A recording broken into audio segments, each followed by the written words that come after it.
Bonjour à tous et bienvenue pour la review de l'épisode Pokémon du jour qui est le numéro 1100, numéro 31 de l'arc 2019, aussi appelé Pokémon les voyages.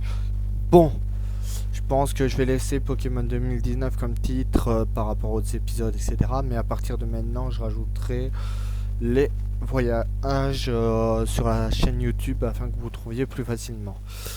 On va commencer par les titres d'épisodes du mois d'août parce que là on a un titre à peu près officiel, merci à Eternia, avec un synopsis qui sera plus correct que ce que voilà, on a les informations qui sont tombées quoi.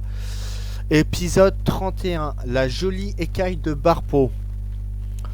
Sota va voir Sacha et Go pour obtenir des conseils. Il explique que son ami Nami se sent mal parce que tout le monde lui dit que son Pokémon n'est pas mignon. Le Pokémon en question est un Barpo qui serait le Pokémon le plus minable au monde. Cependant, Nami et Barpo visent à gagner le concours d'amitié Pokémon de Typo car la vérité est que Barpo possède un secret incroyable si vous préférez. Pokémon numéro 32, une promesse intemporelle.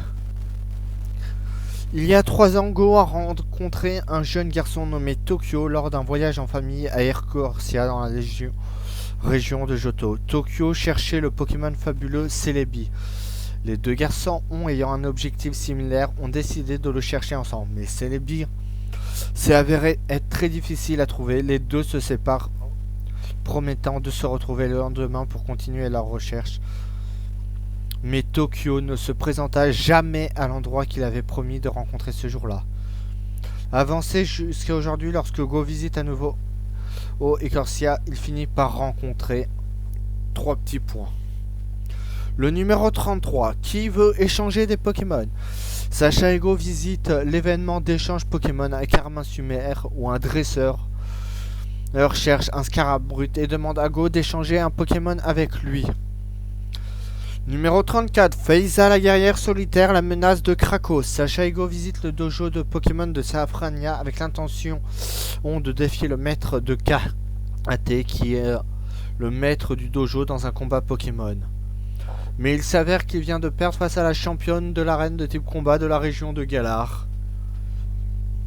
Numéro 35, G Pikachu. Go veut avoir son propre Pikachu, alors il se dirige à un endroit où il y en a plein là. Et il rencontre beaucoup de Pikachu. Alors c'est tout pour ce mois-ci, mais non, le 9 août, 1 heure avant l'épisode de la semaine, aura lieu un épisode spécial concernant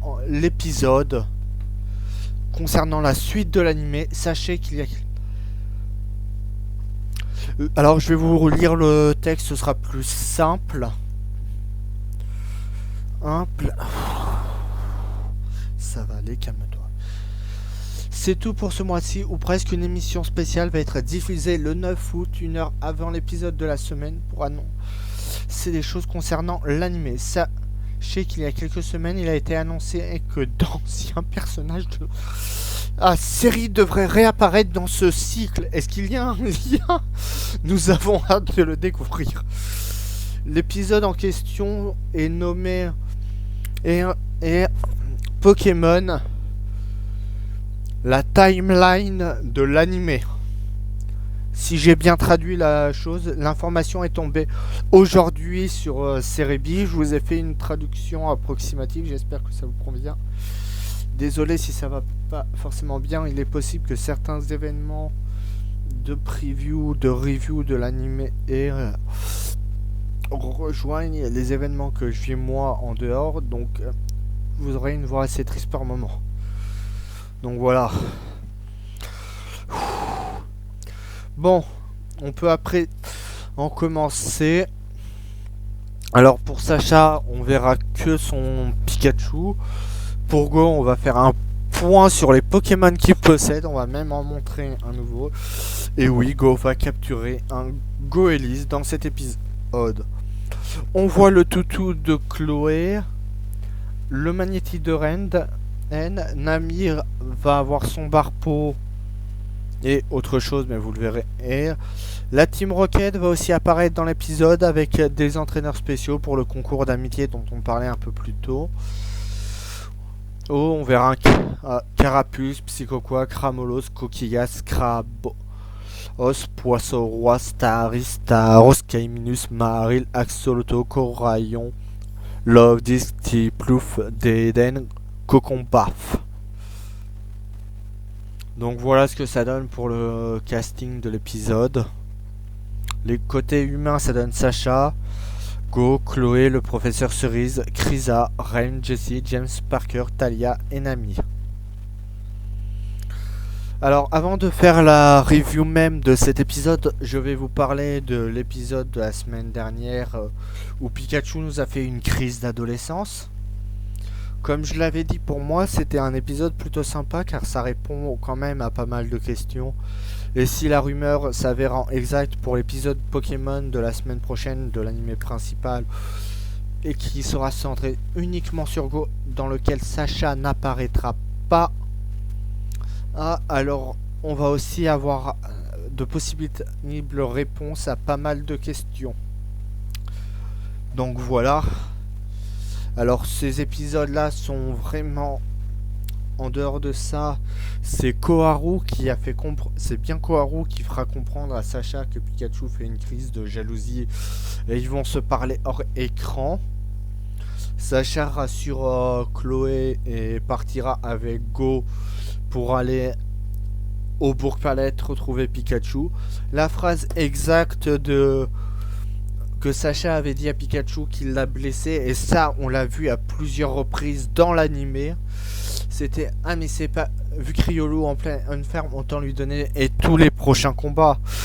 Et je vous rappelle que Pikachu a déjà foudroyé Sacha à plusieurs reprises dans l'animé par rapport à ça, que ce soit dans les premières saisons parce qu'il voulait combattre, ou encore à Unis ou dans d'autres régions. Bon voilà, et on voit que Pikachu, bah c'est comme si Beerus ou les Zeno disaient à Goku, t'as pas le droit de participer au tournoi du pouvoir. Tout le monde peut participer sauf toi. Voilà, vous voyez la crise que ça serait, et lui qui adore les combats et affronter des adversaires puissants. Bon, en dehors de ça, l'épisode était vraiment, je reste sur mon avis, était vraiment assez sympa. Il répond à pas mal de questions. Cependant, comme le disaient d'autres personnes dans leur review, que j'ai aussi regardé sur YouTube, cet événement pour eux devrait arriver pendant l'arc XYZ. Et là, je suis pas d'accord parce que c'est un événement qui aurait pu, dans ces cas-là, arriver bien avant l'arc XYZ et Sacha Nobi. Parce que tout simplement, dans l'arc Dracofeu, dans l'ère Dracofeu, par exemple, il y a eu des périodes où Pikachu a combattu, où Sacha ne pensait qu'à envoyer Dracofeu, quoi. Donc voilà. L'épisode, on va revenir sur l'épisode du jour où on commence avec un plan sur Koharu qui est en train de rentrer de l'école. Elle reçoit un appel et au moment où elle rentre, elle arrive au parc Sakuragi où elle verra Sacha et Go. Et on va en profiter pour nous montrer les Pokémon de Go. Il y a une question qui me trotte dans la tête. C'est pourquoi on insiste quand même pas mal sur les Pokémon de Go qui possèdent. Parce qu'on voit quand même assez régulièrement au parc Sakuragi des plans sur les Pokémon de Go. Comme si ça allait avoir une importance capitale par la suite. Et quand je dis capitale, je dis pas juste capturer le plus de Pokémon possible pour rencontrer Mew. Je pense que ça va être autre chose. Par exemple, je vais reprendre d'autres animés comme exemple. Si c'était vraiment la ou la dernière saison de Sacha dans l'animé principal et qu'on le retire après, faudra qu'il y ait un arc final Sacha contre la Team Rocket, vu que c'est à lui qu'elle est connectée, même si on fait en sorte de la connecter légèrement à Go. Mais ça reste et ça doit rester une connexion avec Sacha, quitte à ce qu'il recrée une team spécifique pour l'anime dans la prochaine génération. Voilà, dans ces cas-là, pour l'arc que Team Rocket en question, pour la bataille finale contre eux, on rassemble tous les membres du Poké Group qui ont déjà été quasiment annoncés dans la suite de l'anime. Et il y a aussi ce nouvel opening dont on n'a plus de nouvelles depuis le mois dernier. Donc voilà, je pense qu'on aura des réponses la semaine prochaine. Voire limite, ils nous révèlent un peu plus d'informations sur l'opening juste avant l'épisode où ils le mettent. Enfin, je sais pas, on verra bien. Donc voilà, par exemple, si on divise l'arc de la Team Rocket pour une grande guerre, un peu comme dans One Piece ou dans Naruto, on peut faire par exemple de Go le personnage qui sera spécifique à l'armée des sbires. On peut aussi supposer là, par rapport à la Team Rocket, s'il devait y avoir l'arc en question, quand on fait un point sur tous les potentiels membres de la Team Rocket, alors en dehors de Jesse James et Meowth, qui eux finiront sans doute par trahir et changer, et la Team Rocket, on a quand même pas mal de personnages qui ont été gros généraux de la Team Rocket qui y sont. On a Giovanni, Amos, Ariane, Lambda, Lance, par exemple, pour citer que les jeux.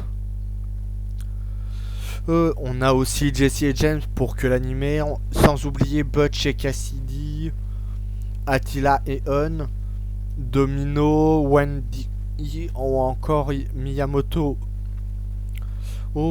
Si vous savez pas qui c'est Miyamoto, il s'agit de la mère de Jesse. Dans le manga, on a aussi les crocs de la Team Rocket, quoi. Qui sont Chakra. Mince, les trois crocs, faut que je retrouve leur nom, je regarde. Bon, désolé de diviser la review comme ça avec la théorie, mais je trouve que c'est quand même un événement qui est important et qui pourra aller de pair avec les prochains événements. Les trois crocs sont Chakra, Orca et Saki. Donc Saki, je vous rappelle, qui en réalité fait partie de la Team Plasma. Ouais. Non, pas la Team Plasma, la Team Galactique. Dans les commandants, bon, on y est revenu. On y a déjà parlé, c'est Ariane, Lambda, Lance et Amos. Après, voilà, si on veut faire correspondre à peu près au Poké Group, on peut aussi rajouter les 3 membres de la Team Rocket de Pokémon Go aux généraux Giovanni. Et là, on peut avoir une bataille totale du Poké Group contre eux. Et Go, par exemple, serait en charge de la partie sbire. Par exemple, j'imagine la bataille. T'as la base de la Team Rocket, le Poké Group qui se lance à l'assaut. T'as Go avec, par exemple, allez, on va dire Koharu, qui se lance à l'assaut des sbires pour ouvrir le passage. Puis au final, t'as un espèce de nouveau général spécifique à l'anime qui apparaît.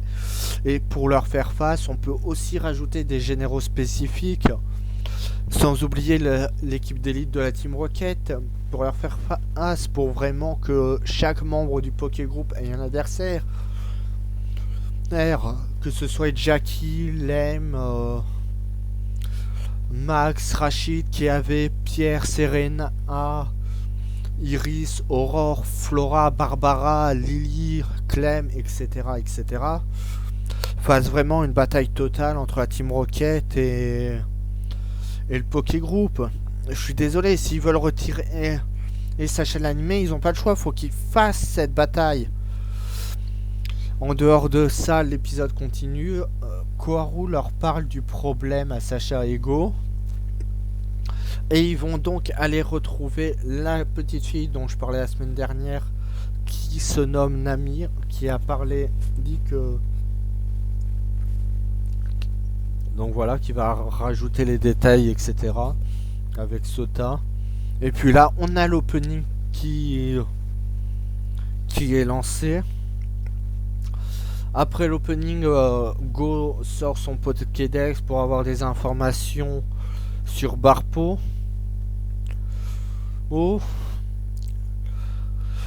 Qui est non pas le Pokémon le plus minable au monde, enfin l'un des deux Pokémon les plus minables au monde si on compte Magikarp, mais de base c'est vraiment celui qui représente le plus laid au monde.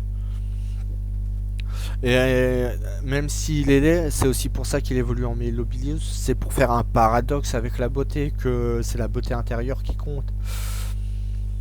Une fois dans le parc, un groupe d'enfants va vouloir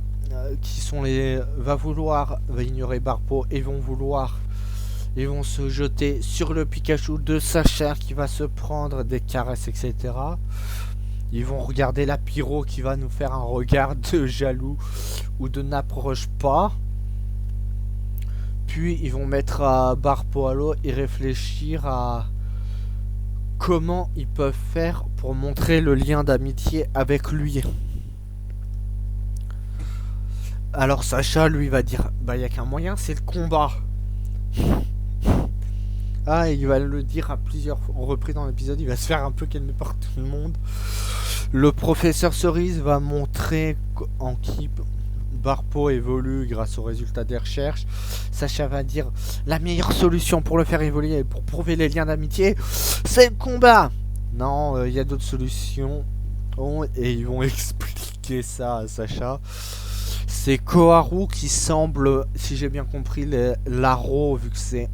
rappelle que je fais la review par rapport à la RAW de l'épisode. Sans sous-titres anglais, sans sous-titres japonais. Sans sous-titres français, donc j'interprète les événements et je vous les raconte. C'est pour ça qu'il y a une partie retour en vostre pour me corriger ou pour rajouter des trucs par rapport à ce que j'aurais oublié, etc. Sacha va dire, alors là il y a Nami qui regarde son Barpo se coller à un Magikarp. Sacha va dire, bon allez, on va aller affronter Barpo. Pikachu attaque et t'as Koharu qui va le stopper net. Trouvons, il y a d'autres solutions pour montrer l'amitié. Donc voilà. Ils vont alors sortir une piscine montable. Ils vont monter une piscine spécifique. Et que t'as Sota, Koharu et Nami qui vont se mettre en maillot de bain et faire quelques petits exercices d'entraînement pour montrer les liens d'amitié avec Barpo. T'as un poids sirène aussi t'as le poids sirène de Go qui se balade à côté. Ils vont faire quelques exercices avec Barpo, comme le faire traverser à côté une bouée et un cerceau. Bon, il va se rater. Et quel Pokémon est de la semaine sera, comme vous l'aurez compris, Barpo. T'as Magikarp. Vous avez Magikarp qui sort de l'eau pour faire un rebond et montrer. T'as Nami, Sota et Kota qui vont jouer avec...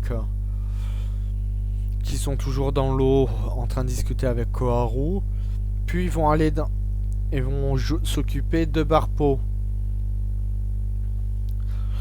Et vont s'en occuper. Alors là on a un moment, on zoom sur la belle écaille. Il y a un moment où cette semaine j'ai pensé à un œuf de Manafi, je sais pas pourquoi. Nami fait des câlins, montre qu'elle aime bien. Du coup on part en le ferry et on va à Hoenn. Et là pour la première fois Koharu accompagne Sacha et Go. Hoenn. Bon, Go qui va s'éloigner un peu du groupe le temps de capturer un Pokémon. Il va se faire lui aussi ramener à la raison par Koharu. On a Jessie, James et Meowth dans le sous-marin qui se baladent. Et on voit là le concours de l'amitié qui commence avec les enfants qui vont jouer avec leurs Pokémon que je vous citais tout à l'heure, Corarion, etc. Puis va arriver au tour de Nami qui va jouer avec Barpo et montrer son lien d'amitié de différentes manières. Puis au moment où ça va avancer, et elle va finir par se faire applaudir et ça va, la Team Rocket va attaquer. À ce moment-là, en danger, elle va se faire aider par ses amis. La Team Rocket va appeler son robot et va nous sortir un Carvanha et un Krabos. Donc voilà. Sacha est déjà prêt à les combattre. Nami tient son Barpo dans les bras et la belle écaille qui tombe, qui se casse. C'est Go qui va affronter la Team Rocket avec Sacha.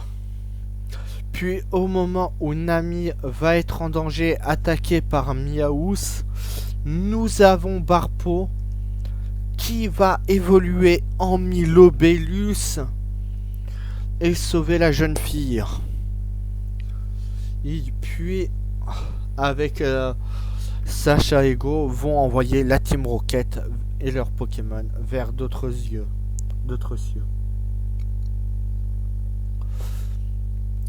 Nami a gagné le concours dû au fait de la condition spéciale pour faire évoluer Barpo en Milobelius, qu'il faut que le lien d'amitié entre les deux, le Pokémon et le dresseur, pour rappel, soit au maximum ou le plus haut possible.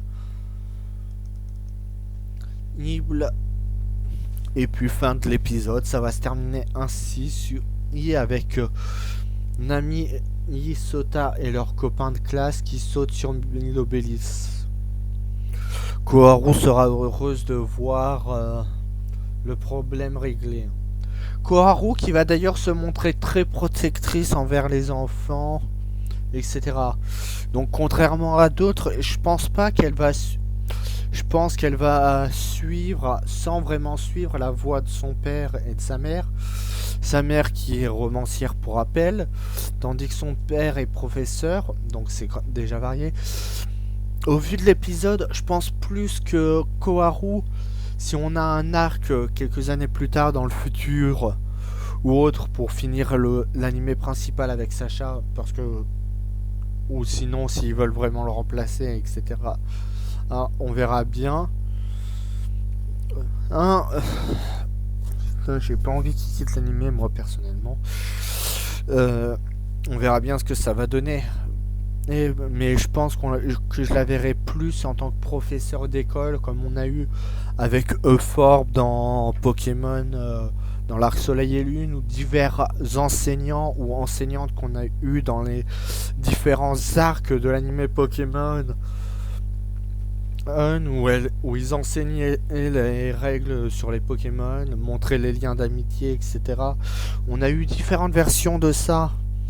Donc voilà, après le développement de Koharu continue encore. Et là, on l'a vraiment vu partir avec le Poké Group. Et ça fait une allusion à la scène du générique où on voit que Koharu, dans le générique, suit Sacha et Go légèrement à distance. Et on la voit se rapprocher d'eux avec le temps. Donc au fur et à mesure que les épisodes passent, on la voit se rapprocher d'eux. Si je me rappelle bien, par ailleurs, le premier voyage en dehors de Galar a vraiment été fait dans Pokémon les voyages autour du monde. CON. Oui, c'est ça, CON, avec le tournoi que Sacha va gagner. Et avec Monsieur Mime. En dehors de Galar, c'est vraiment la première région où ils vont aller. Donc, est-ce que c'est un signe? Est-ce que c'est symbolique? Sachant que Galar a aussi déjà été représenté pour Koharu comme région, vu on sait que Voltutu vient de Galar et qui semblait être un cadeau pour la famille du professeur Cerise et est très connecté à Koharu et on a vu la choisir comme maître Pokémon Koharu. Donc voilà, je pense que le développement de Koharu, où on voit ça Ainsi, à petit feu, on va aller voir les différentes régions, se connecter avec connecter Koharu au reste du Poké Group. Après, là, c'est qu'une théorie, ou sinon, elle va rejoindre du jour au lendemain complètement en Sacha et... Enfin, quand je dis rejoindre le Poké Group, pour moi, elle en fait déjà partie, mais bon.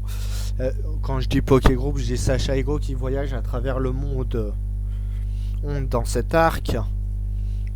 Je pense que, ou du jour au lendemain, elle va dire c'est bon, je voudrais voyager avec Sacha et Go pour en apprendre plus sur les Pokémon. Donc plusieurs possibilités encore. Je rappelle quand même que par ailleurs, il avait été dit dans diverses interviews ou par le passé que Sacha est l'avatar de Red dans l'anime. Et principal, donc il aurait très bien pu s'appeler Red à l'origine, ou Rouge si vous préférez. C'est pour ça qu'il y a eu des erreurs de traduction dans le manga Pokémon La Grande Aventure. Qui d'ailleurs, répondez-moi en commentaire, est-ce que le manga Pokémon est ou se situe dans l'ombre de l'anime principal? Se trouve dans l'ombre de l'anime? Oui, non. Est-ce qu'on a des chances d'avoir à un moment ou l'autre une adaptation du manga? Par exemple là, dans l'épisode... Pourquoi nommer l'épisode spécial Pokémon Timelines animé, que j'ai traduit par Pokémon la timeline de l'animé? Est-ce que ça veut dire qu'ils vont annoncer un autre animé spécifique à côté qui va littéralement remplacer Pokémon les ailes du crépuscule? Parce qu'on voit très bien que ce genre de truc a un effet, et puis ça correspondrait à peu près niveau date. Cette semaine, il a été annoncé, en gros, on a 3 gros événements concernant Pokémon. Le premier, c'est un épisode, c'est les informations sur le film Pokémon Coco qui seront données le 5 août à 19h heure japonaise sur YouTube dans un live stream du pouvoir est en nous. Alors, sachant qu'il y a de fortes chances que l'année prochaine, le film de 2021 soit annoncé en décembre et qu'il sorte en juillet et après, quelques mois après Coco, il est possible que Coco au final sorte directement sur internet et pas forcément après au cinéma. Bon, on l'aura au cinéma quelques semaines pour dire que en séance spéciale, mais voilà. Après, nous avons le dernier épisode de Pokémon Les Ailes du Crépuscule qui est centré sur Tarak. Et je vous rappelle que Sacha a fait un caméo dans Pokémon Les Ailes du Crépuscule, connectant celui-ci à l'anime, à la timeline de l'anime principal de Pokémon, tout comme l'avait été le Pokémon Les Méga Évolutions. Il n'y a que Pokémon Origins qui n'est pas directement connecté à l'anime principal de Pokémon. Sauf s'ils décident au final de séparer complètement Sacha de Red et de finir par être Red dans l'anime. Et je rappelle par exemple dans l'épisode où Sacha rencontre Zeraora pour la première fois et engloutirant.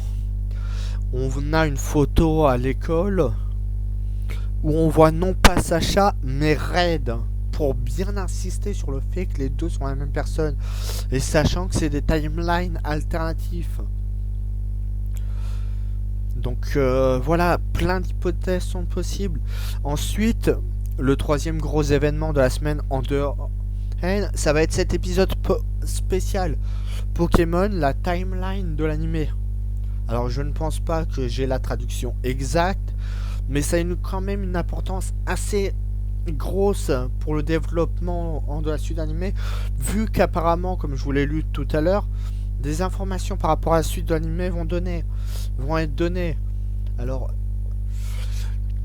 il y a aussi la rumeur, je dis rumeur, mais Pokébip semble le confirmer, c'est que, avec Pokékalos, c'est que Sacha n'a pas une ligne de dialogue dans l'épisode en question. donc en gros n'apparaîtrait pas. C'est une première dans l'anime Pokémon. Alors est-ce une erreur dans les informations transmises ou est-ce 100% exact? Sachant qu'il y a cet épisode spécial 1 heure avant, bon alors il y a plusieurs possibilités. Rika Matsumoto était peut-être occupé en parallèle avec cet épisode spécial parce qu'il va y avoir de grosses annonces par rapport à la suite et hit de l'anime qui seront très importants, dont le potentiel retour, dont le retour d'anciens personnages de l'anime. Parce que là, Sacha, si on veut vraiment le mettre en meilleur maître Pokémon en numéro 1, en dehors de Batarak, faut qu'il batte quand même tous ceux qui l'ont battu à la Ligue Pokémon. Et là, je parle de notre dresseur, cher Alain, par exemple, à la Ligue de Kalos. Notre dresseur, je me rappelle plus comment il s'appelle, à Unis, le dresseur qui a fait évoluer son Riolu en Lucario en plein match, ce qui a complètement renversé la situation du match et lui offrir la victoire. Le dresseur à l'équipe d'Evoli qui vous participer à la ligue pour entraîner son équipe de secours et qui pourrait être l'occasion par exemple de révéler un nouveau Evoli pour la suite de l'anime. Sans oublier le fait qu'à Sinnoh, on a Tobias qui avait une team de légendaires. Bon, on s'en doute, selon les théories, c'est vraiment une team 6 Pokémon légendaires qu'il aurait utilisé. Et donc là, on pourrait le faire réapparaître aussi. Ensuite, on a le dresseur au Miaus Beauté pour ON qui avait battu Sacha, qu'on pourrait faire réapparaître aussi. Et pour que Sacha ait sa revanche et le batte. Ça pourrait être aussi le dresseur et son bras égali pour représenter Johto. Ça peut aussi être l'alter ego de Kanto de Sacha qu'il avait battu parce que Dracofeu avait refusé de combattre, qui pourrait affronter là dans ce championnat. Il y a énormément de possibilités entre tous ceux et celles qui ont battu Sacha, entre tous ceux et celles, entre tous les membres du Poké Group définitif et les membres secondaires du Poké Group comme Alexia ou encore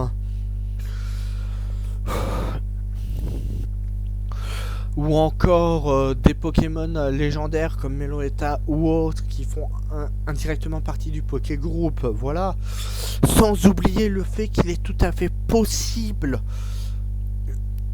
que Mewtwo lui aussi apparaisse dans l'anime principal, mais même si on peut dire qu'il est déjà apparu, vu que certains films Pokémon sont canons à l'anime principal. Alors je ne pourrais pas vous dire exactement lesquels sont réellement canons et pas canons, parce que là ce serait se prendre la tête, mais je suis sûr d'une chose, on est sûr d'une chose, les films 1, 2 et 3 sont complètement canons, le 4 aussi, je dirais, pour moi ils sont tous canons, en dehors, sauf si on veut prendre les derniers films de ces dernières années, à partir de Je te choisis comme Ultanam alternatif à l'anime principal, qui continuerait de mettre Sacha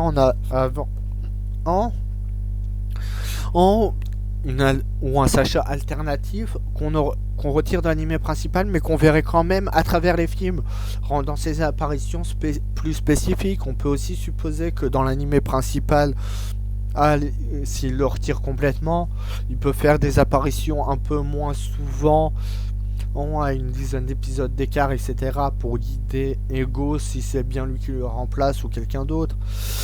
Les possibilités sont vraiment très nombreuses là-dessus.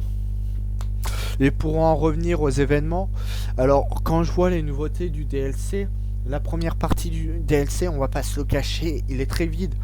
Vous allez me faire croire que c'est tout ce qu'on a en nouveauté Gigamax ou Dynamax ou en forme de Galar, ou encore en nouveau Pokémon. En quoi que nouveau Pokémon, c'est pas forcément très différent en gros d'une version complémentaire comme on a eu avec Ultra Lune et Ultra Soleil. Donc ça serait pas forcément très mauvais que ce soit qu'on ait moins de Pokémon. Sans oublier que les formes Gigamax Gigamax, on va les comparer directement à la Méga Évolution et aux capacités Z. On a eu de nouvelles capacités Z dans Ultra Soleil et Ultra Lune. Sans oublier le fait que les Méga Évolutions, leur nombre a doublé quand on est passé de XY à Ruby Omega Saphir Alpha. Et en plus, on n'avait pas de version complémentaire à cette époque sur l'arc Kalos, ce qui est bien dommage. Après, il est possible qu'on n'ait jamais, à cause des DLC, de version complémentaire pour Galar. Donc voilà, on va quand même, à mon avis, rajouter plus de Gigantamax que ça. Parce que en comptant les 2 formes de Chifours, les 3 starters, ça fait 5 Pokémon Gigamax. Je vais quand même vérifier que je dise pas de bêtises sur internet.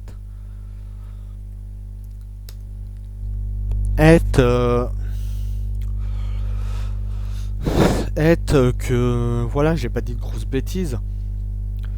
Alors, les Pokémon Gigamax qui ont été rajoutés, c'est les starters. Ah, génial, ils ont pas précisé. Et c'est Gorithmic, Pyrobule et Argus. Melmetan, bah, on l'attend toujours, mais il a été confirmé bien avant la sortie des DLC. On ne sait pas quand est-ce qu'il va apparaître. Mais à mon avis, ça aussi, ça va avoir un lien avec l'animé, vu que, comme je l'avais déjà dit à plusieurs reprises, hein, Meltan et Melmetan représentent parfait le côté Sacha comme légende, vu que c'est le légendaire qui évolue et qui devient surpuissant. Allez jouer à Pokémon Go ou autre pour confirmation, quoi. On a aussi Ah oui, c'est Florizarre et Tortank, ça fait 7 nouvelles formes. Bon, vous allez me faire croire qu'on va avoir que 7 nouvelles formes au total pour les DLC. Non, désolé, mais moi, je n'y crois pas.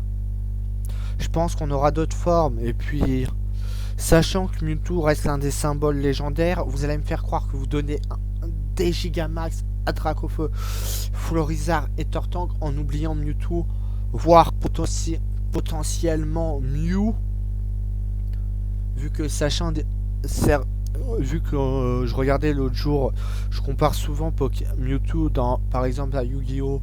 Dans Yu-Gi-Oh! A Exodia ou dans Digimon A Omnimon, bah il y en a qui rajoutent, ou encore dans Dragon Ball, il y en a qui le comparent à Freezer ou Végéto et Gogeta, etc.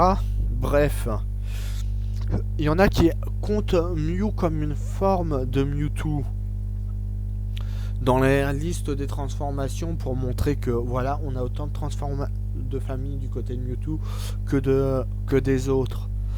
Donc là, on pousse encore le délire un peu plus loin. Donc bon, on a des hypothèses, on a des théories. La connexion de l'animé avec les jeux et quand l'animé a déjà fait la promotion en avant-première par rapport aux jeux à eux, comme le Loup-Garou forme crépusculaire de Sacha ou encore Sacha Nobi, ou encore Gigatonnerre qui a été créé spécialement pour le Pikachu de Sacha, au point qu'on nous sorte un Pikachu de Sacha dans l'univers des jeux principaux sans nous montrer Sacha. Et oui, parce que là aussi, bref, voilà quoi. Mais bon, faut bien trouver un moyen de nous mettre ces formes dans l'animé. Donc bon, on peut très bien là, dans les prochaines semaines, les prochains mois, nous annoncer, et j'ai eu l'impression d'avoir vu ça en regardant le premier trailer de ça, un espèce de Mewtwo caché. Et on avait l'aura violette, le côté violet de Mewtwo, etc., caché par des rayures comme le roi Gada de Galar, qui lui n'a toujours pas été confirmé, mais qui pourrait être confirmé à tout moment.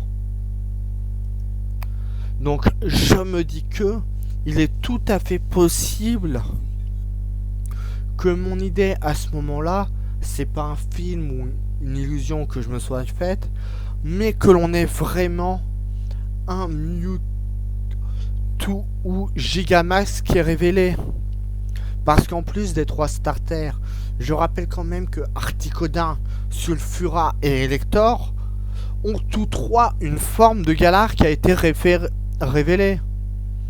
Même si s'il a été précisé dans les trailers ou autres, que ces 3 Pokémon ont été confondus avec Sulfura, Elector et Articodin dû à leur apparence. Donc il est possible que ces formes de Galar en fait ne soient que des surnoms de ces Pokémon. Donc on aurait des informations. Donc il y a un truc qui cloche. Mew et Mewtwo, vous allez me faire dire que ça va être les 2 gros Pokémon principaux de la 1G qui vont pas avoir de grosses formes ou gros trucs spécial, une forme de Galar ou un Gigamax pour le DLC. Mais j'ai de sérieux doutes. Au final, je me laisse entraîner par mes théories que je lance comme ça. Enfin bon, voilà quoi. Désolé. Je vais passer à la preview du prochain épisode. Où on voit Sacha et Go lancer leur Pokéball comme d'habitude et annoncé. Sous la pluie, on voit un Go qui est triste accompagné d'un Eliatron. Eliatron, le Pokémon fleur. Avec le fameux Tokyo qui... Ou Takio qui... Attendez. Je vais relire le truc. Parce que ça se trouve, je dis une bêtise. C'est Tokyo. Qui apparaît et on le voit chuter avec Go. Sourire tous les deux. Essayer d'attraper un Pokémon. On voit un Pomme d'Apic, un Migalos. Go montre un appareil à Tokyo. Ils discutent sous les étoiles. Go part dans la grotte et Tokyo est tout seul à l'entrée. Il est triste. On voit Celebi s'envoler et partir. On a Go qui porte ensuite un Eliatron sur son dos et Tokyo qui sourit. Go qui pleure ou qui est triste sous la pluie en parlant à quelqu'un d'autre. Alors, les voix de preview de l'épisode, c'est vraiment triste. Et quand on sait en plus qu'en général dans l'anime, quand Celebi apparaît, il y a en général un événement tragique qui se produit, qui a été empêché à chaque fois selon les générations.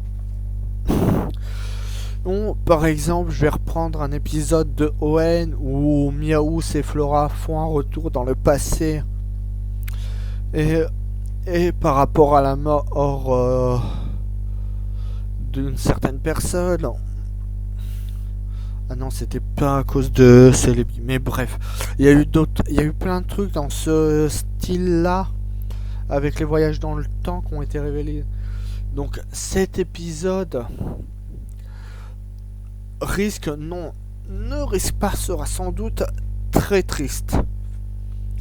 Car en général, quand on montre Celebi et un voyage dans le temps dans le même épisode,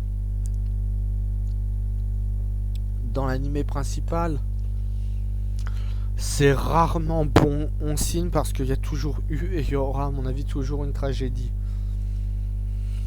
Voilà. Bon, j'espère que le fait que j'étais pas bien ne s'est pas trop vu, que ma passion pour Pokémon a pris le pas et m'a emporté. Alors, les 3 multi-animés opening, les 3 crossover opening et les 3 Pokémon Fan Mode Pokémon opening avec en prime 2 méga opening Pokémon et 2 méga opening multi-animé manga opening vont avoir un peu de retard par rapport à la sortie, parce que je vais pas vous le cacher, je me suis littéralement, à cause de mes problèmes, fait avoir par le temps. Par contre, la fanfiction, je vous avais prévenu, ce serait 2 à 4 chapitres. Il y a des chapitres qui qui sortiront cette semaine, ça c'est sûr. De toute façon, voilà. Et puis ça, dans le pire des cas, ce sera le moins problématique à sortir. Par la suite, ces événements, il est possible que ça bloque les reviews sur mes épisodes Pokémon, mais je chercherai quand même un moyen de les faire de X ou Y façon. Donc voilà, mais il est possible qu'il y ait une semaine sans review, la semaine d'après je fasse la review pour 2 épisodes. Bref, je ne sais pas comment les événements vont avancer et vont évoluer pour moi, car c'est vraiment à coup de loto. Oh, je ne sais pas comment ça va se passer. J'espère en tout cas que la review de cet épisode vous a plu et je vous dis à la semaine prochaine pour la review du prochain épisode de Pokémon qui, pour rappel, est nommé Celebi, une promesse intemporelle. En plus, rajoutez à ça la voix triste, etc. au titre de l'épisode. Bah, vous voyez que il y a une tragédie qui s'est produite dans l'épisode. Merci beaucoup. Au revoir et à la semaine prochaine, je l'espère.